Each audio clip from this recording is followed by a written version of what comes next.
아, 나 오늘 빚졌네? 이렇게 생각하지는 나를 구제해주는 시스템이라는 것이 있죠. 사기예요, 사기.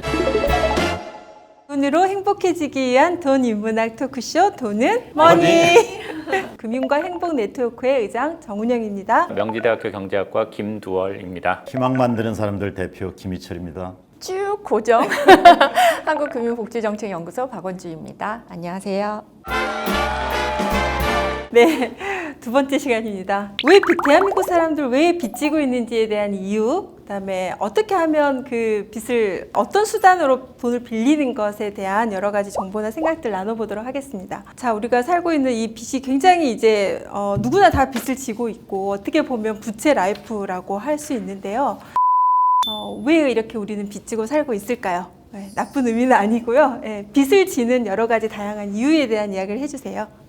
빚을 지는 동기라고 하는 것은 크게 보면 계획된, 준비된 빚이 있고 그렇지 못한 빚이 있다고 말씀을 드릴 수 있겠습니다. 계획된 빚이라고 하는 것은 내가 미래의 삶을 더 좋게 하기 위해서, 예를 들어서 학자금을 빌린다든가 그런 목적으로 해서 내 능력을 높이고 그 결과로서 나중에 더 좋은 소득을 얻기 위해서 빚을 지는 것이 있고요.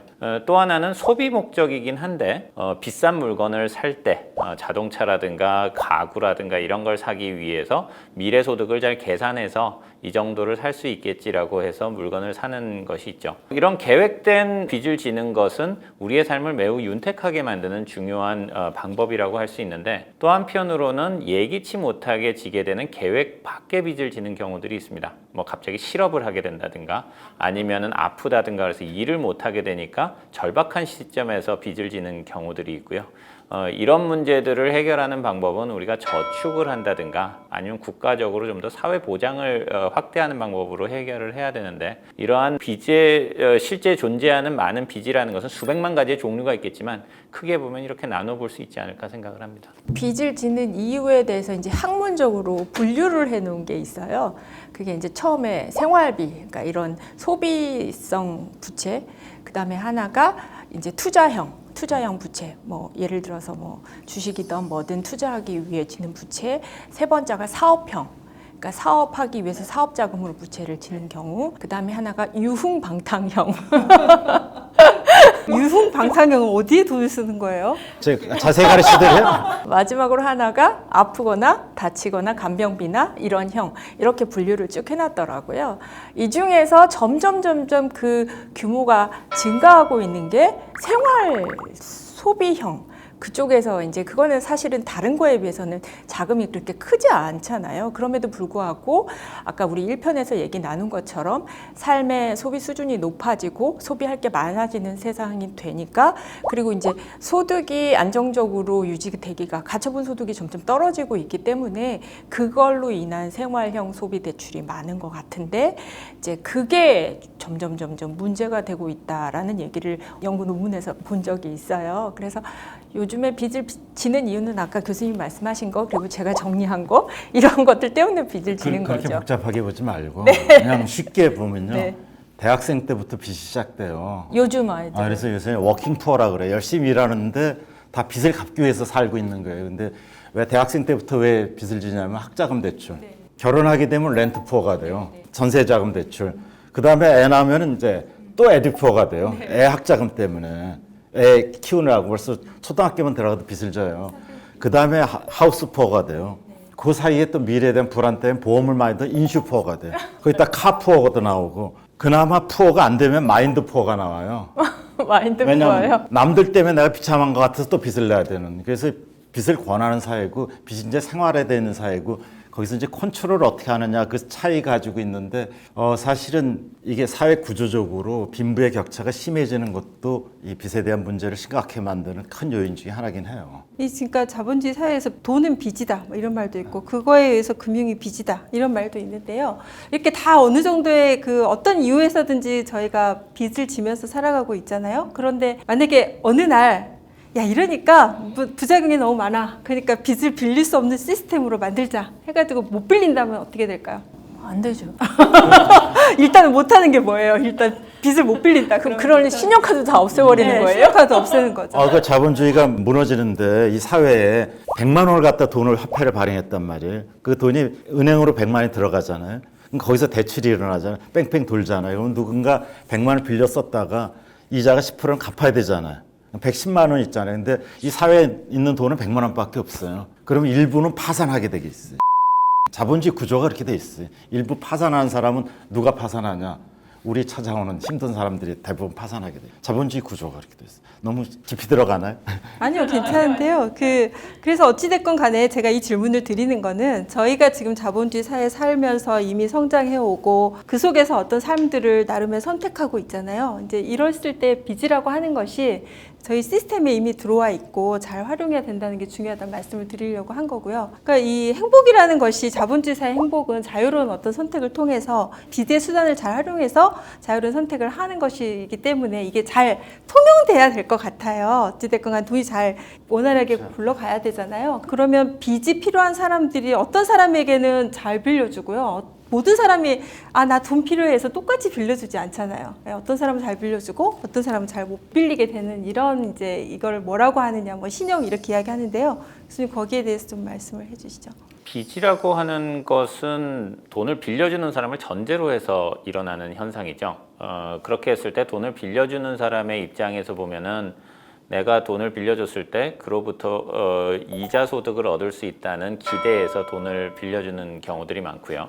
따라서 돈을 빌리는 사람이 나에게 돈을 얼마나 잘 갚을 수 있는지에 대한 것이 늘 문제가 됩니다. 그런데 돈을 갚을 가능성이 높은 사람과 갚을 가능성이 낮은 사람이 있을 때 돈을 갚을 가능성이 낮은 사람들이 돈을 빌리려는 절박함이 더 많은 사람들이니까 더 많은 비용을 들이면서 돈을 빌릴 수밖에 없게 되고요. 그 이야기는 우리가 이자율이 사람마다 다 다르게 되고 은행에 가서 왜 누구는 돈을 쉽게 빌리는데 누구는 문턱이 높다고 하느냐라고 하는 것은 바로 그 사람이 돈을 얼마나 갚을 수 있는 능력이 있느냐라고 하는 것입니다. 근데 중요한 것은 그 사람이 실제로 능력을 갖추고 있느냐 의지와는 무관하게 현실에서는 그 사람의 갚을 수 있는 능력을 평가하는 시스템이라는 것이 있죠. 소위 말하는 신용 등급이라는 것이 있어서 어떻게 보면은 좀 의식적으로 그런 등급을 좀 잘 관리하려는 노력이 필요한 부분이 있지 않나 생각합니다.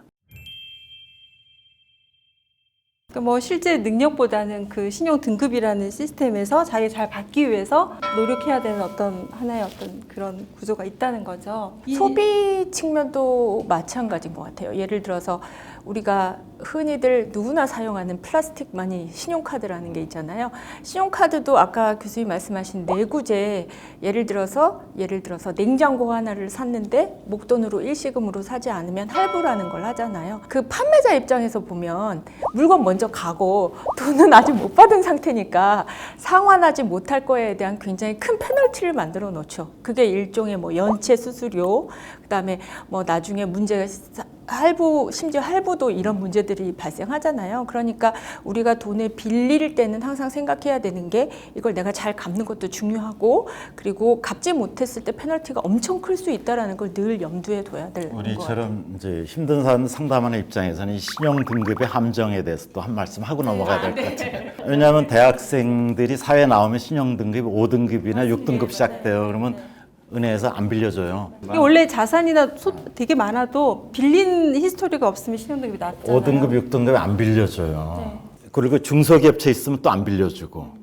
굉장히 여유 있는 대기업에서 연봉이 1억인 사람이 내가 1억을 빌리겠다 그러면은 한 3%, 4% 빌리면 돼요. 그럼 말하자면 한 일주일만 더 일하면 돼요. 자기 1년 일하는 거. 근데 내가 연봉이 2천만 원이다. 근데 나 2천만 원 빌리겠다. 그러면 24%대가 빌려요. 그럼 거의 몇 달을 더 일을 해야 돼. 이런 구조가 돼 있어요. 그리고 신용 등급의 구성은 뭐냐면 과거의 기록이잖아요. 네네. 과거에 기록이 없으면은 못 빌리고 또 과거에 잘못해가지고 신용 불량을 일으켰던 사람, 이런 사람이 이제 등급이 떨어지면 회복하기가 굉장히 힘들어요. 그 이야기는 뭐냐면은 그 레 미제라블에서 장발장을 인정 안 하는 거예요. 자벨갱이가 끝까지 변할 수 있다는 거 인정 안 하는 거예요. 주운 글씨.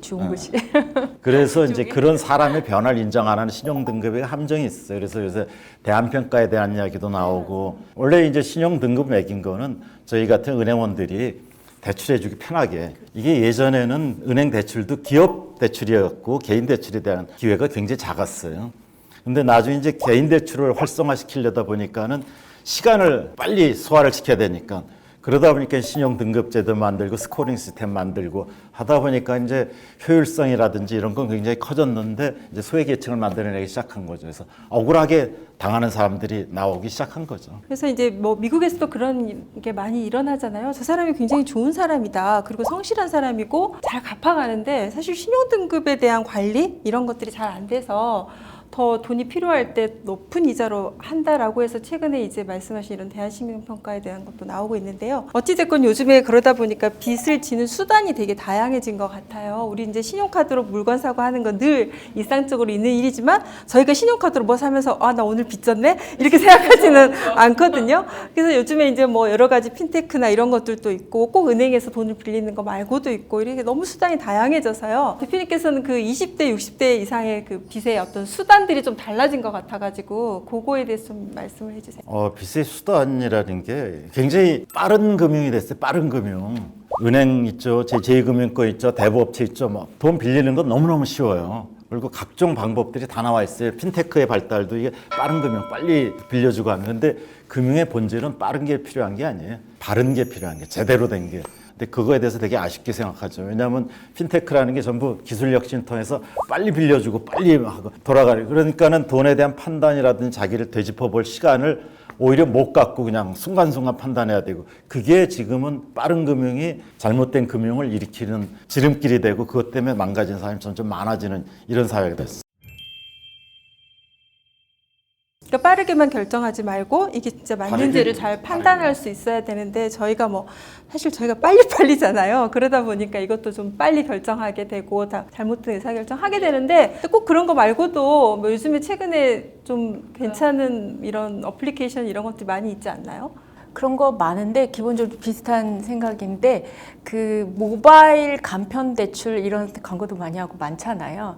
근데 기본적으로 요즘에 이제 모바일로 하는 불법 대출이 기승을 부리고 있어서 그러니까 안 좋은 측면을 얘기하면 요즘에 굉장히 많이 보급화돼 있는 SNS를 통해서 돈을 빌리라고 굉장히 얘기를 많이 하죠. 그런데 거기서 주장하는 게 비대면에 대면하고 상담을 하는 게 아니라 비대면에 간편하게 대출해 줄 수 있다를 들고 하는데 상당 부분 거의 다 이제 불법적인 대출인 거죠. 요즘에 청년 사이에서 굉장히 유행하는 대출 기법 중에 내구재 대출. 내구재 대출, 대리 입금 이런 거 들어보셨어요? 그러니까 그게 청소년들이 이제 용돈이 부족하니까 게임머니 이런 거를 빌리기 위해서 10만 원 미만의 굉장히 이제 작은 비용을 문자 거래로 이제 대출을 받는데 그거 뭐 이자가 상상할 수 없을 정도로 높은 그러니까 그런 불법적인 대출도 엄청나게 기승을 부리고 있는 게 현재인 삶인 것 같아요. 그러니까 신용카드를 못 만드는 사람도 많잖아요. 신용카드 자체를 못 만드는 사람도 많고 그런 제도권 금융의 여러 가지 신용의 혜택을 못 받는 사람들을 되게 연약한 부분이죠. 그 연약한 부분을 파고드는 불법 대출이 너무 많은 것도 큰 문제가 된 거예요. 내구재 대출 있잖아요. 내구재 대출. 나를 구제해주는 대출. 원래 그런 의미는 아니고 내구재라는 게 이제 내구재 이렇게 컴퓨터라든지 뭐 이렇게 핸드폰이라든지 이런 건데 이게 아주 젊은 애들한테 나를 구제해주는 대출로 해서 굉장히 좋은 대출로 뭐 그렇게 좋은 대출이죠. 30만 원 필요하면 얼른 빌려주고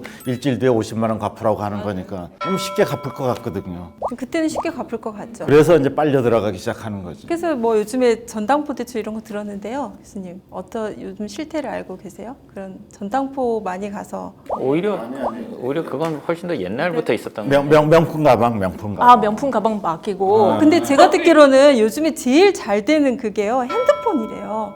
핸드폰을 맡겨놓은 사람은 무조건 갚으러 온대요, 돈을. 왜냐면 핸드폰이 그만큼 제일 중요한 수단이 돼가지고, 예, 그거 뭐 다른 어떤 뭐 명품가 뭐 어떤 거 다 포기하는데 핸드폰은 포기 안 한다는 거죠. 예, 뭐 이런 어떤 여러 가지 다양한 수단들이 나오고 있는 거죠. 덧붙여서 한 가지만 더 말씀드리면 그 문자로 요즘에 그 보이스피싱 전화 그것보다 문자가 되게 기승을 부리잖아요. 그러니까 문자로 은행이나 뭐 예를 들어 정부기관이나 이런 것들을 사칭해서 뭐 정부 지원 대출, 햇살론 대출 뭐 이렇게 이미 다 알고 있는 그런 상품으로 고금리를 저금리로 대환해드리겠습니다. 뭐 신용등급을 올려드리겠습니다.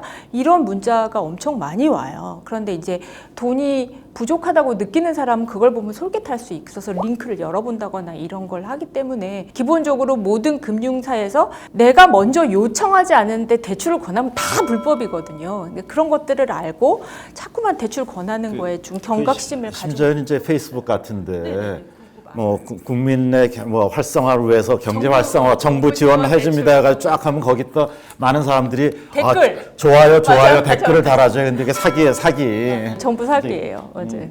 그러니까 저는 의도적으로 이제 이런 상담을 하기 때문에 나 개인의 정보를 갖다 노출시켜놔요. 그런 정보를 드리려고. 오늘도 오더라고요. 10월 21일부터 바뀐 뭐 금융혁신 상품 해가지고 신용에 무관하기 1억까지 6.5%까지 대출 이거 100% 사기예요. 있을 수 없는 이야기예요.